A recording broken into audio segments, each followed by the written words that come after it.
ছোট, তোর সঙ্গে আমরা আর একটা কথাও বলতে চাই না। তুই এতক্ষণ অনেক কথা বলেছিস, এবার চুপ কর।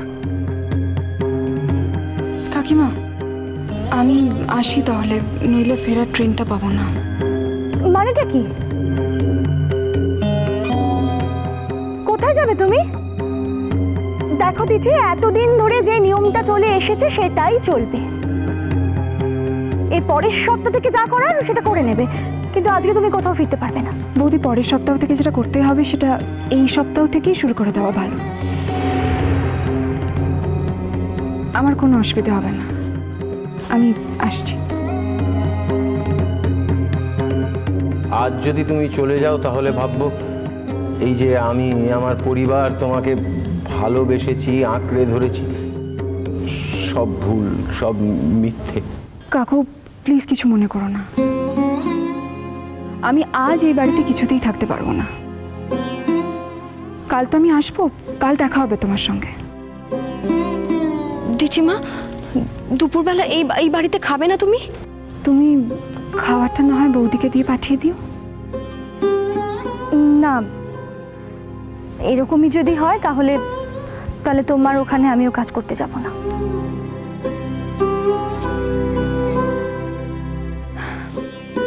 তাহলে আর আমার কি বলার আছে বলো বৌদি, তুমি যদি না যেতে চাও। তোমাকে তো আমি আর জোর করতে পারি না, বলো।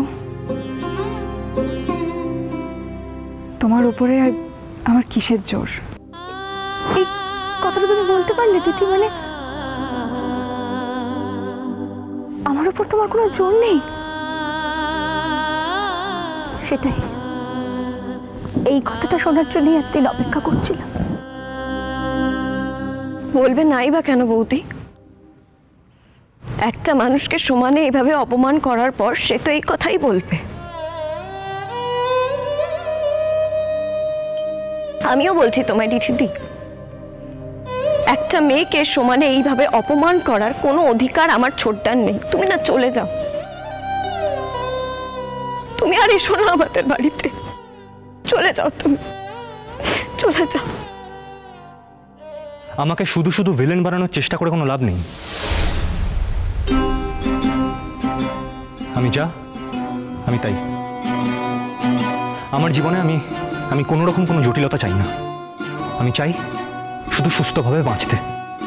আমার সঙ্গে যোগাযোগ রাখার জন্য যদি তোমার জীবনে সুস্থভাবে বাঁচা না হয়, তাহলে আমি তোমার সংস্পর্শে আর কখনো আসবো না। ঐতিহ্য,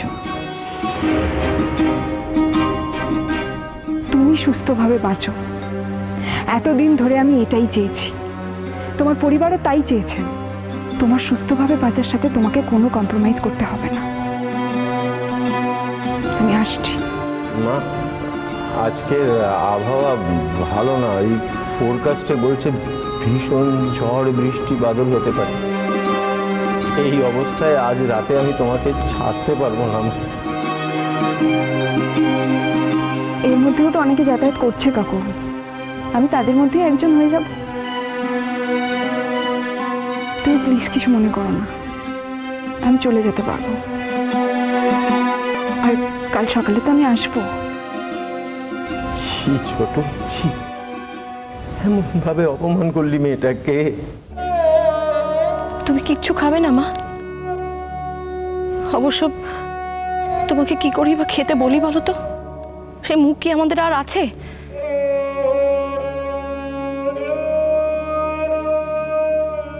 মন খারাপ করছো কেন কাকিমা? আমি তো তোমার হাতের খাবার কত খাই, আর আজ আমার খিদেও পাইনি। সেই খাবে আর কি? এরপরে কি কারোর আর খিদে তৃষ্ণা কিছু থাকে? শোনো দিঠি, তোমাকে না এখানে একটা বাড়ি ভাড়া করে দেবো, কেমন? তুমি সেখানে থেকো, তাহলে তো আর কারোর কিছু যাবে আসবে না। তুমি সেখানেই থেকো দিঠি, এইভাবে তোমাকে জার্নি করতে হবে না। সে কি হবে না হবে পরে দেখা যাবে বৌদি, আজকের দিনটা অন্তত বাড়ি যাই। আমি আসছি। কি গো, কি গো, মেয়েটাকে আটকালে না? আটকাও।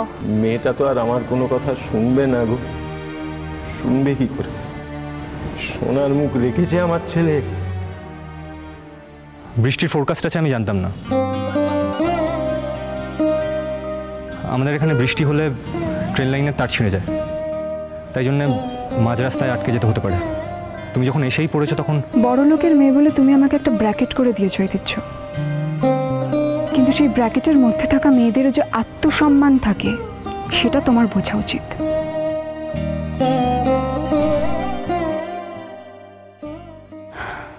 আসছি।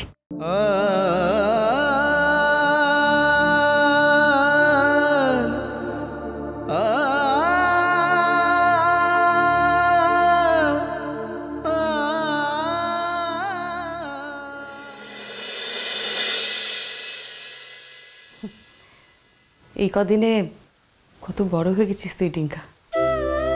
কি যে বলো না মা, তোমার কাছে কখনো বড় হতে পারি?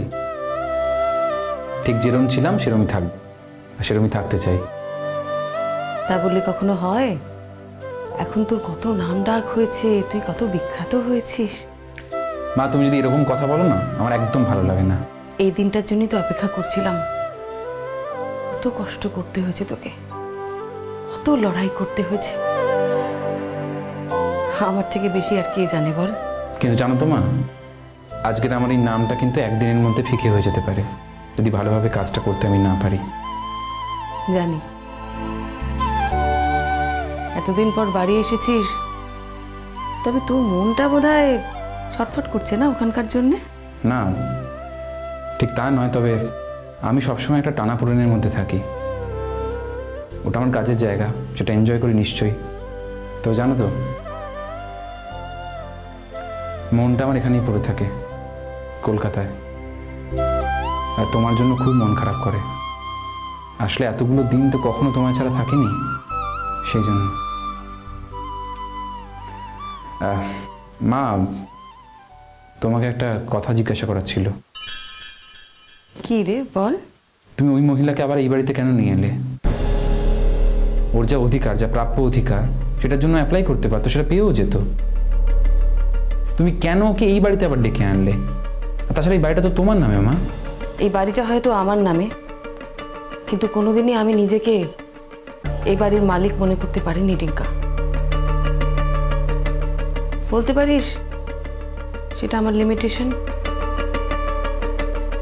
দেখ, আজ চাইলে কিন্তু আমি একটা বাড়ি করতে পারি, সেটুকুনি সামর্থ্য আমার আছে। আমার তো এই বাড়িটার প্রতি কোনো মায়া ছিল না। মায়া বল, মোহ বল, যা ছিল সবই বাড়ির লোকজনদের জন্যে, বাড়ির কিছু মানুষদের জন্যে। মানুষগুলো বলবো না, একটা মানুষের জন্যে।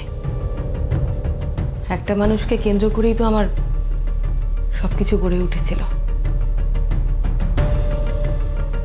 আর যখন সেই মানুষটার সঙ্গে আমার কোনো সম্পর্ক নেই, তখন তো এই বাড়িটাকে আমি নিজের বলে মনে করতে পারি না। তো দাদু ভাই তো প্রথমেই একটা ভুল করেছিলেন, এই বাড়িটা উনি আমার নামে লিখে দিয়েছিলেন। কিন্তু সেটা তো ঠিক হয়নি, সেটা তো করা উচিত হয়নি।